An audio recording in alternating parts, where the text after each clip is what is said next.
Okay, so we'll start with a couple roster things. Estimate came up to the 53. Obviously, Keziah is back on practice squad. And then as far as medical, Tolly was a DMP today with the ankle. Alvin and Jack were limited guys with the ankle. And then the full participant guys, Taysom with a knee, Cam with an ankle. Barry Wesley is back. He was activated off the IR, so he'll start his window with his hip. So he's back at practice. And then Jonah has a shoulder he's maintaining. So those are the main things that have occurred. So I'll open up for questions. With kind of more of a philosophical, but like when you have an opening script, like ideally when should all those plays be done? I know it's like the first 15 minutes of the first 2 drives, like the 3, like when do you kind of stop on the script?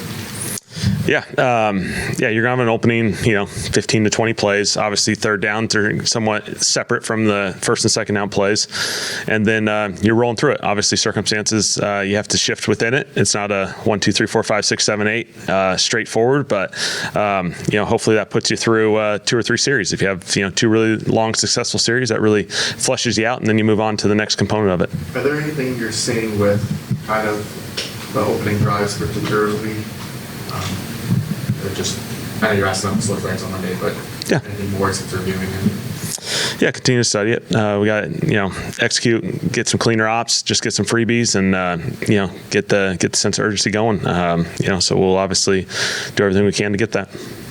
Kellen, what's the kind of the temperament of the team when you make moves like that, and you're sending guys off, guys that are stars. What's kind of the temperament of the team the next day, after you see all that activity happen? Yeah, there's the personal side of this thing's real. It's not easy for any of us. You get to know these guys on a personal level, and you love them, and there's a business component of this thing that obviously is the reality of it. And so, we lost 2 guys that have contributed for this organization for a long time, have been positive examples to everyone around this place, and so it's going to provide opportunities for some other guys, and there's certainly some excitement I think from that component. But those guys will go on and still have success in this league, just like they have it here as well.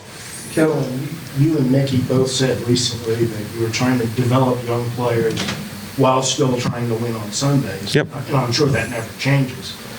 But when you trade your number 2 receiver and your starting left guard and don't get any assets that help this year, and you're 1-8, is that an acknowledgement that the future is a little more in the forefront than maybe it was earlier? I think it's a combination. Obviously, there's a future component of this that's real with the what came back in return, but it provides opportunities for some guys that we feel really good about. For Dylan to hop in there at left guard, and Dylan's going to play left guard, and he's going to play great. And obviously he's had some success in this league. He's played well when we've asked him to play.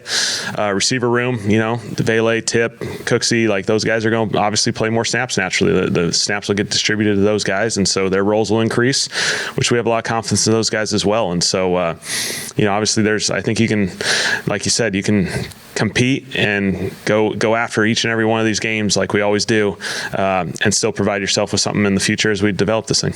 When you look at a team like the Panthers, who are in the second year of their coach and seem to really turn things around based on what they were the past few years and how they've kind of quickly retooled and revamped things. I mean, what do you think of them kind of being able to do that? Yeah, they've done a nice job. I think, as they've gone, they've adjusted and, created, I think the last few weeks you can certainly see that they've created some consistency, some rhythm and a flow and a really, successful formula that has worked for them. They're running the football really, really well. They're keeping people out of scoring touchdowns on defense, controlling the game under their terms. And so they've done a nice job the last few weeks. And obviously they've played some big time opponents and won some games because of it. How do you replace Shahid's particular skill set? Yeah, it'll have to be a combination of those guys. Obviously, there's the vertical threat that Sheed has that is rare in this league. You certainly do lose that component. We feel like there is still some speed with our group. Cooksy's done it for a long time in his career. Vele and Tip have some speed to get downfield, and so we feel like we got those guys that will be able to supplement that. And I'm excited for those guys' opportunities moving forward. Where's Trey Palmer at in his time he's expecting each time? Yeah, we'll see how it goes. His is going to take a little while, and so he's progressing the best he can, but he'll be a while. Is like three speed guys your preference, or is that just kind of how the cards shook out and that's what was available? Like if you were building from scratch, would you go that way? I think speed's always, one of the most valuable assets. First thing for receivers catching the football, but speed obviously is very, very valuable. And I think, I think our guys moving forward will obviously have some roles defined for them. Those guys. I think, I'm really excited about his role. Being able to play kind of that combination of, the Z receiver where he can play off the ball and be aligned for all the run blocking stuff, but then he gets all the action game stuff off it. And so, Tip obviously is, every time we've asked Tip to play, through preseason, all these different opportunities he's had over the last couple of years, he's done a nice job, and so these opportunities are going to provide for him. And so I think as we develop this, obviously their roles will be a little bit more defined, a little bit more specific, and I think there'll be some positives coming out of that. Is the role you envisioned for Bailey, like, was it block by streaky at all? Like, was it anything there for I don't think necessarily. No. I think the way these games shook down, on my part, I'm focused on that, is trying to get Vele as many opportunities as we can. We felt good about him coming in. Had a little injury in the middle of it that kind of slowed a little bit of the installation part of it, but he's done a nice job so far, and so certainly he's going to carry a healthy role the rest of the way through this thing, and he'll be very involved, and I'm excited about that. Back to the trade deadline, a guy that probably got a lot of interest was Chris Olave. How much interest kind of was there in him, and how important was it for you to have him kind of still be here through this whole thing? Yeah, I love Chris. Chris has done an awesome job through this whole process. We're going to continue to build this thing together, and I have all the confidence in the world in that guy. The way he practices, the way he works, he gets better each and every opportunity, and so he's going to be a big part of this thing in my mind for a long time for us, and he's going to have a huge impact on our success when we get there. Kellen, with the record obviously not being what you wanted, are you seeing signs of things tracking along where you want it to in other areas beyond that? Like that. It's been about a year since we made a change here, and you've seen stuff that encourages you. Yeah, I think you're always looking at your process, make sure the process is right. We're doing the best, from that standpoint, and obviously results are the most important part of it. But we got to make sure our process is going in the right direction. I think our guys work really hard. They progress. They put in the work during the week, and ultimately we haven't gotten the Sunday results that we want. But I think our guys are heading in the right direction. We got some young guys that have gotten better through the course of this thing. We're going to learn, allow a lot of these guys to grow as we go through this process, and so there'll be some really good success because of that. Is there anything about the process that you've identified, because the results haven't been there, that you feel maybe differently now?